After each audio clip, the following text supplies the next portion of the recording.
Orang kafir tegasnya bukan main, tapi kembali ke dalam, kembali kepada sesama muslim, kasih sayang setengah mati, saling asah, saling asih, saling asuh, saling mengalah buat kepentingan yang lain. Ini sudah dicontohkan dalam sejarah ketika Rasulullah dan para sahabat hijrah ke Madinah. Orang Madinah yang menyambut kedatangan orang Mekah itu kan disebut Ansor. Betul apa betul? Lah orang Makkah ini yang hijrah ke Madinah disebut kaum Muhajirin. Apa orang Madinah menyambut kedatangan orang Makkah itu mentang-mentang orang asli Madinah lalu tolak pinggang? Kamu kemari pendatang ya, awas jangan bertingkah. Tidak. Masing-masing malah mencari saudara. Karena apa? Persaudaraan dalam Islam diikat dengan akidah. Artinya ini dari manapun orang datang, apapun warna kulitnya, bahasa apapun yang dia pakai, jikalau akidahnya sama, dia saudara kita. Hadirin, terus terang saja ya. Banyak orang-orang yang tidak senang kalau melihat umat Islam sampai bersatu. Maka segala macam cara mereka lakukan agar kita jangan bersatu. Terang-terangan menghantam Islam, tidak mungkin orang berani. Kenapa? Saya pikir sebodoh-bodohnya umat Islam, dia masih fanatik sama agamanya. Dia masih sanggup bilang, "Mas, gue emang gak sembayang, tapi agama gue lu hina, gue bacok lu." Itu kan positif, fanatisme agama namanya. Maka orang menghantam Islam itu lalu nggak berani terang-terangan. Caranya belajar dari Van der Plas, belajar dari Snokor-Gronya. Mau menghantam Islam, masuk ke tengah-tengah umat Islam. Pakai peci, kalau perlu pakai sorban, pakai sorban. Nggak bisa assalamualaikum, latihan assalamualaikum. Hantam Islam dari dalam. Caranya, kalau perlu dibuatkan merek-merek Islam. Yang mereknya Islam tapi tujuannya bikin kacau dalam Islam. Muncullah yang namanya Islam ingkar sunnah. Muncul yang namanya Islam sejati. Islam. Mereknya Islam, tujuannya bikin kacau dalam Islam. Kalau dia sudah mengkafirkan orang lain yang tidak sepaham dengan dia, tidak mau bermakmum kepada orang yang sepaham dengan dia. Kalau cara ini tidak kena, mereka putar lagu lama. Apa lagu lama itu? Lagu khilafiyah. Lagu lama itu supaya kita sengketa sesama kita, mempersoalkan hal-hal kecil. Waktu terbuang, energi habis untuk mempermasalahkan hal yang tak pernah kunjung selesai.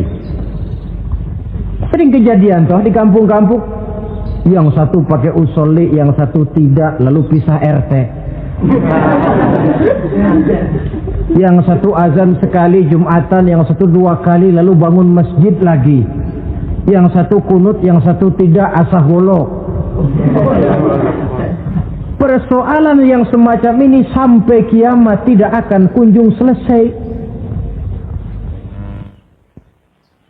Oleh karena itu potensi yang besar ini tidak tersalurkan dengan wajar karena kita centang perenang di dalam, tidak pandai menjaga kesatuan dan persatuan sebagai modal dasar untuk berbuat yang lebih baik.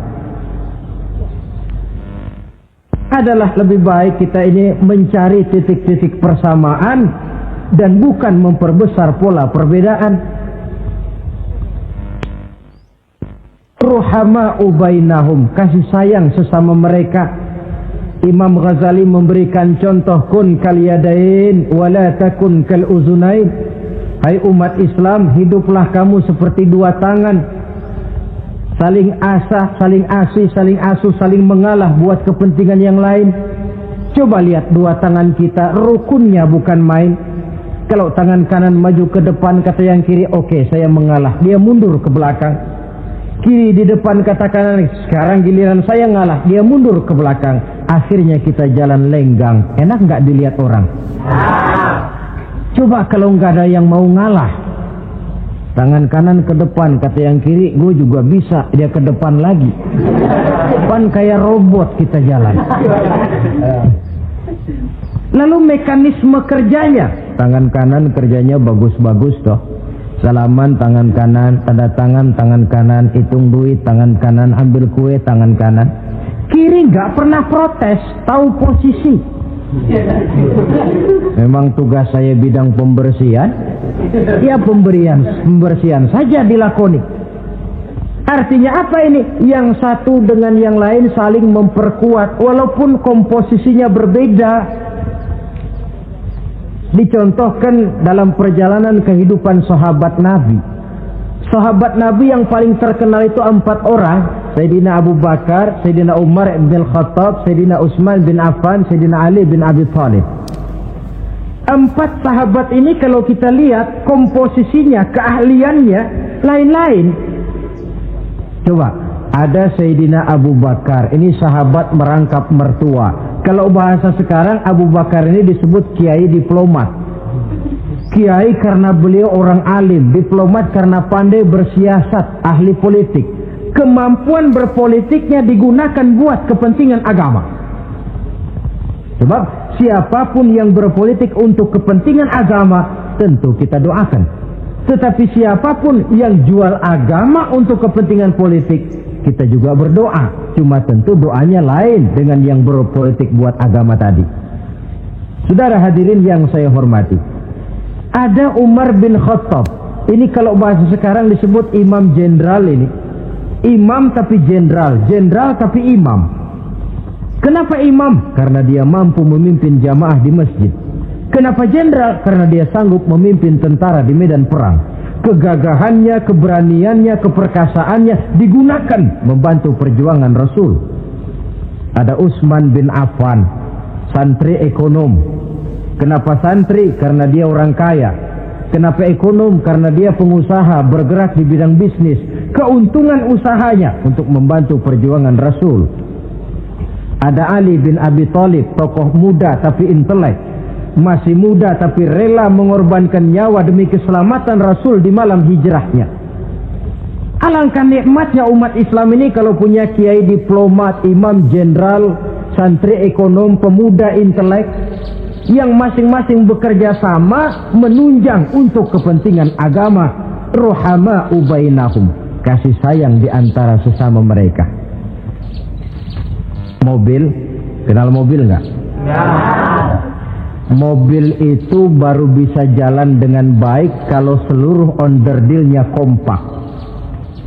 Kalau yang satu sudah merasa dirinya lebih penting dari yang lain, alamat mobil udah deket mogok. Misalnya yang jadi bensin nyombong, kalau nggak lantaran saya nggak bakalan jalan nih mobil.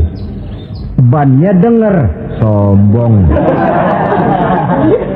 Kata ban, sombong kamu bensin. Apa kamu kira kamu saja yang penting? Saya tersinggung, kata ban, lalu kempes. Kira-kira kalau ban kempes jalan nggak mobil? Begitulah umat ini.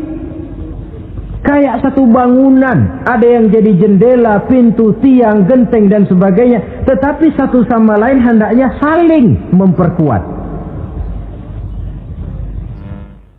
Kalau tidak, kita ini pernah diramalkan oleh Nabi, yushiku an tada'a alaikumul umam kama tada'al akalatu ala qas'atiha. Satu saat akan datang di tengah-tengah kamu di mana keadaanmu waktu itu seperti makanan di meja makan. Coba bayangkan, menurut Rasul satu saat kondisi umat Islam akan seperti makanan di atas meja. Yang barat mau makan, yang timur mau santap, yang selatan mau ganyang, yang utara mau injak-injak. Satu saat kondisi umat Islam akan seperti itu. Heran sahabat, ya Rasulullah, kok kita bisa dikepung begitu rupa? Iya. Apa pada waktu itu jumlah kami sedikit ya Rasulullah? Tidak, kata Rasul. Bal antum yawma idzin katsir. Jumlahmu pada waktu itu banyak, besar, kamu mayoritas. Cuma sayang, kata Nabi, walakinnakum ghusa'un ka ghusa'is sail. Tetapi keadaanmu waktu itu seperti busa di lautan. Banyak tapi centang perenang. Banyak tapi tidak punya daya dan kekuatan. Dipermainkan gelombang lautan, dihempaskan ke tepian pantai tanpa punya makna dan arti. Mayoritas tapi nasibnya ironi. Lantaran apa ini? Kita tidak pandai menjaga kesatuan dan persatuan. Prinsip ruhama'u bainahum, kasih sayang di antara sesama mereka, belum bisa kita wujudkan. Oleh karena itu, hadirin yang saya hormati, identitas yang kedua ini mari kita tegakkan, menggalang kesatuan dan persatuan untuk kejayaan agama yang kita cintai. Soal posisi silahkan berbeda, soal profesi silahkan berbeda, tetapi hendaknya perbedaan ini tidak menyebabkan persimpangan tujuan. Satu sama lain saling memperkuat. Identitas yang kedua, bahwa kita sudah diikat dengan akidah, tidak oleh ras, warna kulit, suku, bahasa, oleh akidah. Satu kali orang sudah syahadat, dia adalah saudara kita. Sudah lewat masanya di mana kita umat Islam ini dikotak-kotakan, dan sudah datang waktunya di mana kita bersatu, saling menunjang, saling membantu, sehingga dengan demikian terwujudlah satu masyarakat yang diikat dengan nilai-nilai akidah. Ini yang kedua, kasih sayang kepada sesama muslim. Satu badan itu kalau yang satu sakit, yang lain kan akan ikut merasa sakit. Saudara jalan tengah malam, ibu jari tersandung batu, meletak. Begitu ibu jari tersandung batu, kontan, darah keluar, mulut bilang aduh, kepala ikut pusing, nggak pakai diundang. Solidaritas sosial yang terjadi secara reflektif. Tidak ada ibu jari tersandung mulutnya malah ngomel, rasain lo. Masa nyumpain badan sendiri, kan tidak mungkin. Tapi ini yang terjadi, kita lihat. Akibat apa? Tidak terwujudnya solidaritas sosial yang bersifat refleksif tadi. Nah, inilah saudara-saudara identitas yang kedua. Yang ketiga sekarang, pengikut Nabi Muhammad sallallahu alaihi wasallam itu cirinya yang ketiga, tarahum ruk'an sujjada.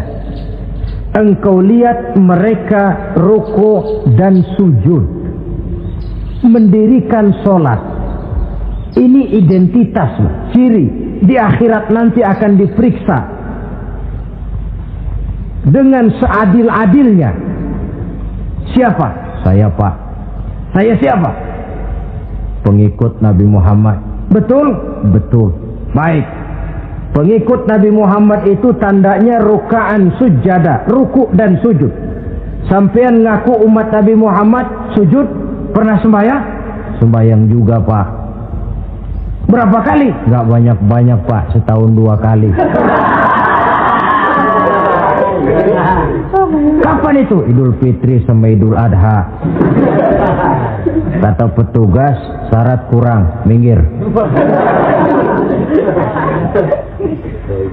Sebab sering dikatakan sholat itu kan ada yang harian, ada yang mingguan, ada yang tahunan. Ada yang sholatnya harian. Yang harian ini juga 2 macam, ada yang belang-belang, ada yang mulus. Kalau yang belang-belang itu kalau zuhur sholat, asar out. Asar kepegang, maghribnya melayang. Maghrib ketangkep, isaknya terbang. Itu lumayan ketimbang yang seminggu sekali cuma Jumat saja. Yang Jumat pun agak lumayan lah daripada yang setahun 2 kali cuma Idul Fitri dan Idul Adha.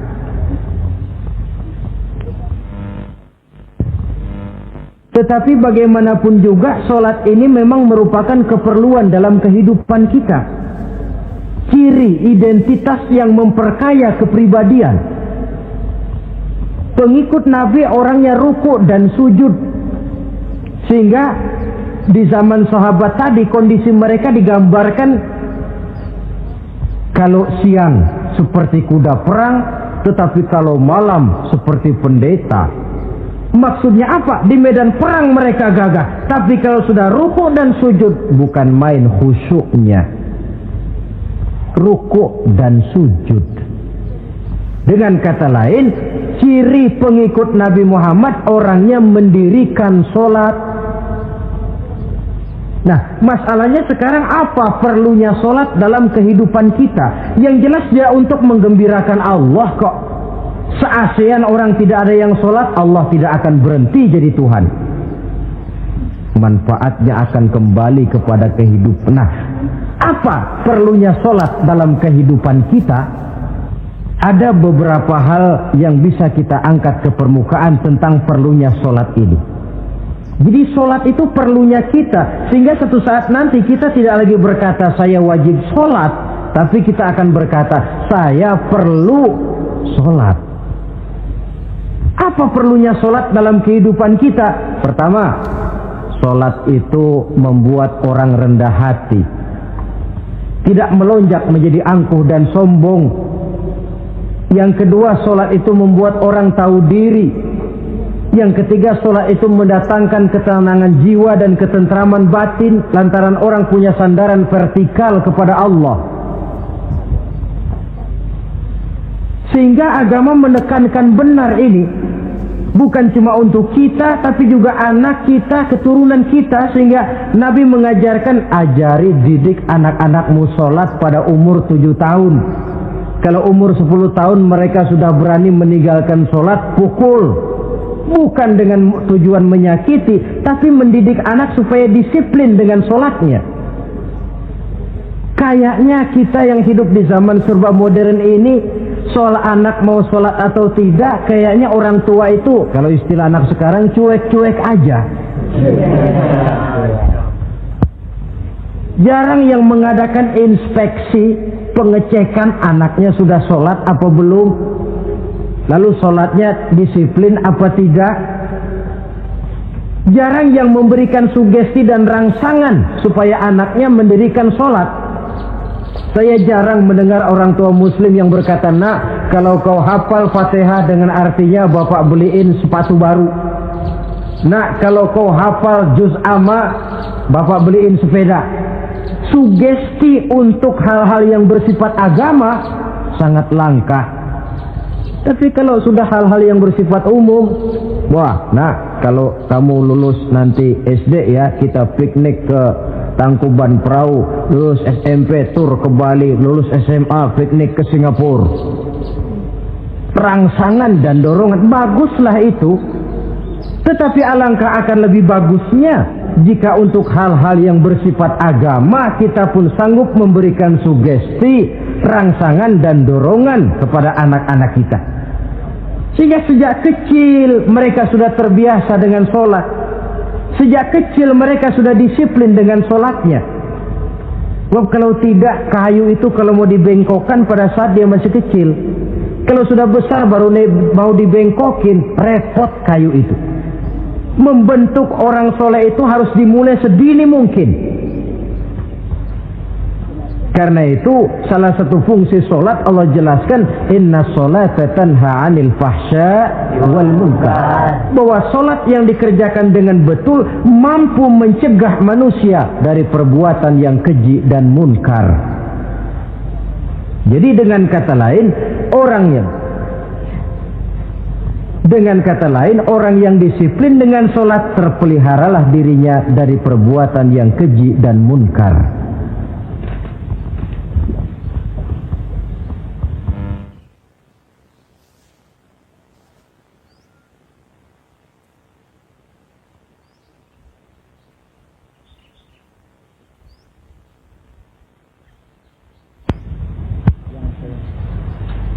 Hadirin yang saya hormati, suatu kenyataan barangkali yang memang tidak bisa kita pungkiri, bahwa kemajuan ilmu pengetahuan dan teknologi sekarang ini makin mengagumkan.